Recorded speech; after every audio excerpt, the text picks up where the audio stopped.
આજે મોટા ભાઈના ઘરેથી સરસ મજાની રેસીપી બનીને આવી છે. શું નામ છે આ શાકનું? મેથીના ગટ્ટા. મેથીના ગટ્ટા એકદમ અલગ. અને આ સાથે શું છે? બાજરાનો રોટલો છે, બાજરા અને ઘઉં બાજરાની ભાખરી. ઘઉં બાજરાની ભાખરી, એની સાથે મેથીના ગટ્ટા. સરસ છે શાક. હમ આથેલા મરચા, હમ ઘઉં બાજરાની મિક્સ ભાખરી હમ અને ગોટાનું શાક. હમ કેવું લાગ્યું?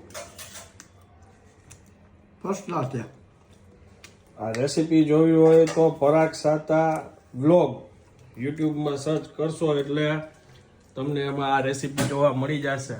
અલગ. વાહ, જો બહુ મજા આવે શાકમાં. એમ